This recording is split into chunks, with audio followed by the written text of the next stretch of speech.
안녕하세요. 와인마신 한통 이준혁입니다. 반갑습니다. 저희가 이제 소비뇽 블랑부터 모스카토 지난번 NM 엔트리까지 진행했잖아요. 멸망전. 레드 와인 해달라는 분이 정말 많아요. 그래서 뭐 이번엔 뭔가요? 부르고뉴 피노누아 5만 원 이하? 이번에는 좀 대중적인 칠레 까베르네 소비뇽을 준비했어요. 아, 칠레? 네네. 네, 칠레 하면 3대장 세냐, 비누드 체드윅, 알마비바 그 정도가 네, 탑3고 그 다음에 몬테스 알파 M 그거는 이제 너무 비싸니까 해외가 $30 이하로 저희가 잡았어요. 세냐 30불 이하? 보통 이제 칠레 와인이 가성비가 좋고 네. 명절 선물로 그렇게 많이 받으신대요. 아, 네네네. 그래서 약간 와인 잘 모르시는 분들이 네. 칠레 와인을 가성비 와인을 많이 접하신다. 네. 그래서 저희가 이 칠레 와인 특집 해외가 $30 이하로 저희가 준비를 해봤습니다. 저는 명절 선물에 돈페리뇽 다 주시던데 돈페리뇽 좀 한다니까. 네. 혹시 아톰님 만나시면 칠레 와인 3만 원 언더로 많이 선물해주세요. 네. 아톰님 저희가 좀 잘하는 거 있잖아요. 네. 칠레 와인에 대해서 좀 설명을 좀 해주세요. 칠레 와인의 역사는 16세기 중반으로 거슬러 올라갑니다. 이제 스페인 정복자들이 미사주용 포도를 재배하면서 역사가 시작됐습니다. 이후 이제 19세기 중반에 유럽, 프랑스 중심이죠. 포도 품종과 양조 기술이 대거 유입되면서 본격적으로 칠레 와인 산업이 발전하게 됐습니다. 이 시기에 도입된 포도 품종들, 즉 카베르네 소비뇽, 메를로, 시라, 그리고 지금 칠레를 대표하는 품종인 까르미네르도 이때 이제 들어오게 된 거죠. 까르미네르는 잠시 짚고 넘어갈게요. 까르미네르는 원래 이제 프랑스 보르도 지역에서 재배가 됐으나 필록살라의 영향으로 인해서 이제 자취를 감추게 되었는데, 사실 칠레에서는 오랫동안 메를로로 오해받고 있었대요. 그래서 메를로로 재배를 하다가 1994년에 이게 메를로가 아니고 까르미네르다고 정체가 밝혀지면서 칠레의 주요 품종이 되게 되었습니다. 그리고 특히 1980년대에 들어서면서 칠레 와인의 품질이 혁신적으로 발전을 하기 시작됩니다. 현대적인 스테인리스 스틸 양조 설비부터 시작해서 프랑스 오크통을 도입하고 프랑스의 와인 메이커들을 초청을 하거나 이제 양조 컨설팅이 더해지면서 품질이 크게 향상됐습니다. 이후 미국, 영국, 일본, 한국 등으로 수출이 되면서 이제 세계적인 명성을 얻게 되었죠. 기후와 토양을 살펴보면요, 칠레는 굉장히 독특한 재배 환경을 갖추고 있습니다.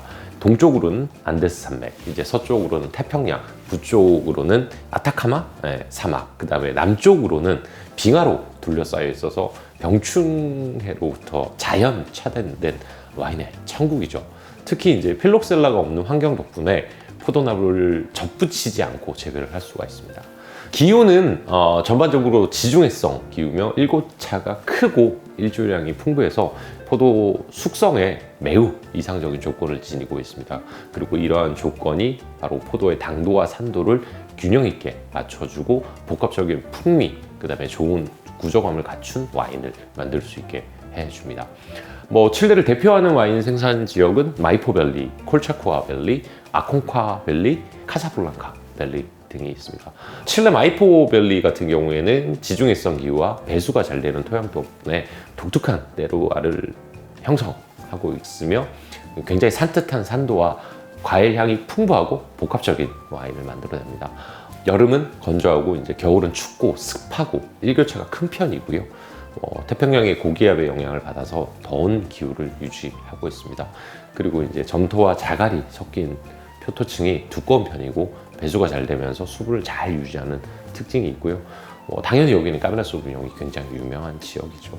다음 설명드릴 게 이제 콜차코아 밸리죠. 콜차코아 밸리 역시 지중해성 기후를 지니고 있고, 그 다음에 여기는 토양이 굉장히 다양하게 미세 토양이 여러 곳에 있어서 다양한 품종들이 생산이 되고 있어요.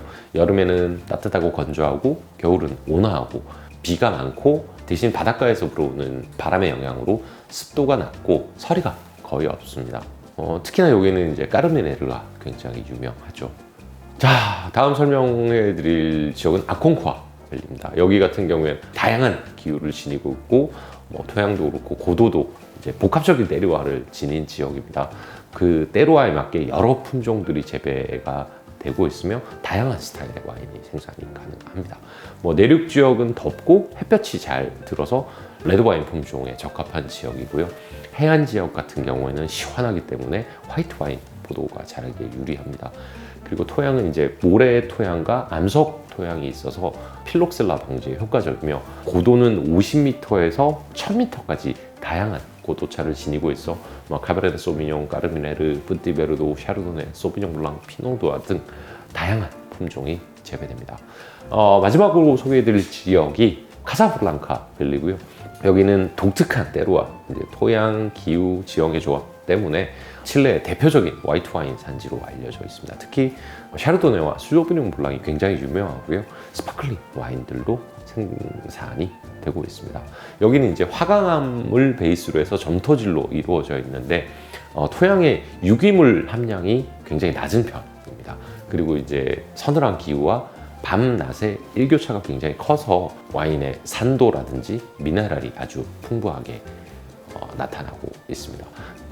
이렇게 칠레는 제가 4가지 지역을 설명드렸지만 해발 고도라든가 전반적인 미세한 기후, 그 다음에 토양에 따라서 다양한 스타일의 와인을 만들어내고 있습니다. 세계적으로 유명한 와이너리는 이제 콘차이토로 절대 빼놓을 수 없죠. 그 다음에 몬테스, 에라주리즈, 산페드로 등이 있습니다. 이 생산자들은 칠레 와인의 국제화를 이끈 선두 주자이고요.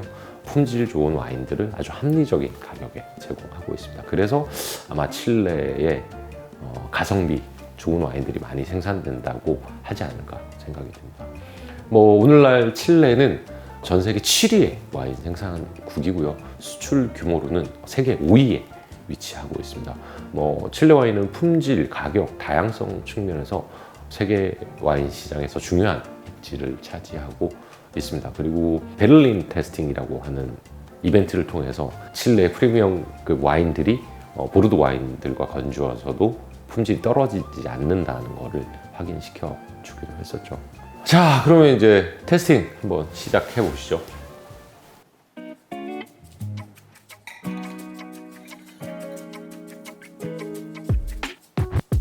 이거 빈티지는 다 동일한가요?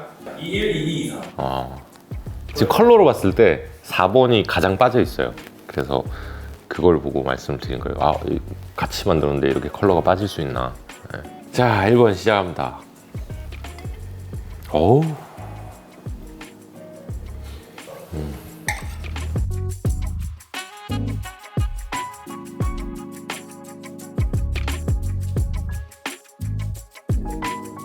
지금 향만 맡고 3개가 탈락된 거예요? 제가 사실 지난주에 새내일 주간이라서 세나야 비두 체득이 나올 줄 알았는데. 자, 일단 1번.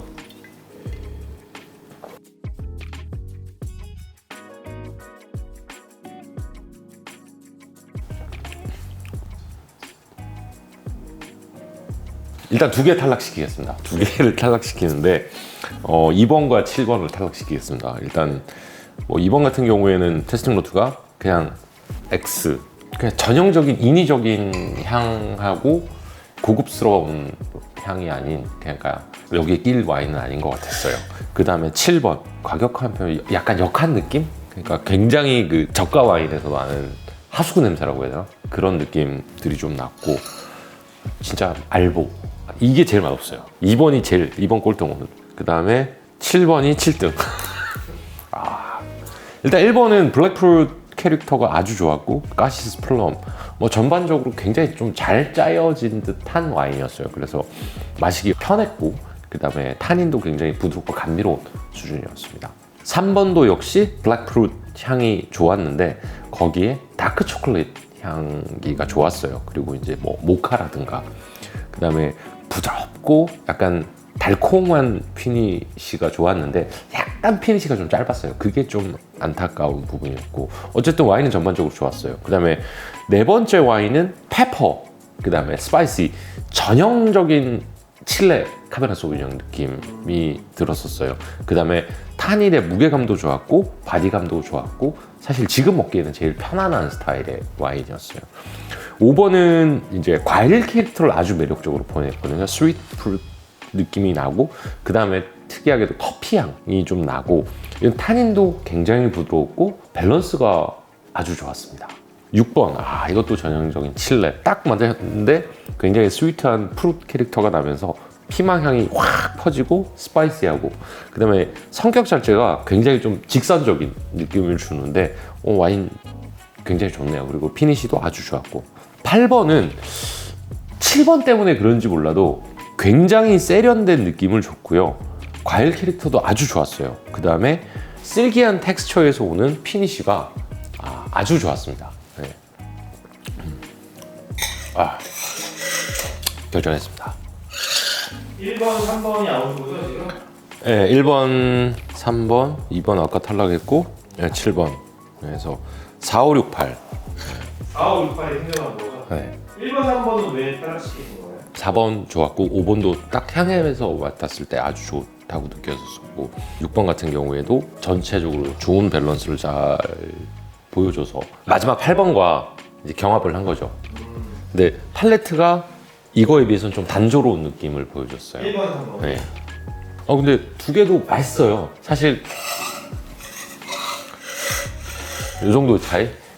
2번과 15는 무슨 뜻이에요? 무슨 일이에요? 근데 사실 바틀 베리에이션도 있어요. 당일 컨디션도 있고. 근데 이거 2번, 7번은 쉴드가 안 될 것 같습니다. 별로. 이제 4, 5, 6, 8번 중에서 네. 4, 5, 6번 중에서 1, 2, 3번 금운동 일단 두 번째 지금 테스팅을 했는데 4번은 지금 느껴있는 거는 굉장히 실키한 타닌을 지니고 있고 지금 마시기에 가장 좋아요. 그래서 사실 가장 오래된 와인인가? 오늘 2021, 22, 23이 있었다고 말씀 주셨는데 이게 21이지 않을까? 적어도 22. 그 다음에 5번 와인의 강점은 가장 향이 우아한 향기를 지니고 있어요. 그리고 이제 뒤에서 느껴지는 스파이시한 느낌도 되게 좋았고 피니쉬에서 남는 것도 아주 좋았어요. 그래서 이게 30불 이하면 꽤 잘 만들어진 와인이다라고 느껴졌고 그 다음에 6번 이거는 난 칠레 와인이야. 그런 느낌이 강하게 들었어요. 그리고 좋은 게 바디감도 딱 골격도 좋고 밸런스도 아주 좋은 와인이고요. 그 다음에 8번은 지금 1번부터 8번 중에 가장 독특한 향기를 지니고 있어요. 그리고 밸런스도 아주 좋고 근데 하나 딱 부족한 게 뒤가 아쉬워요. 남는 게 별로 없다. 그래서 8번 탈락. 네, 4, 5, 6 4, 5, 6 중에서 금운동을 결정하셨습니다. 금.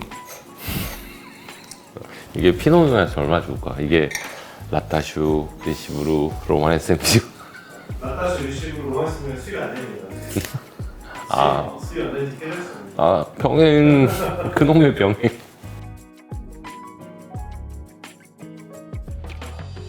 이 세 개의 와인은 취향의 차이예요.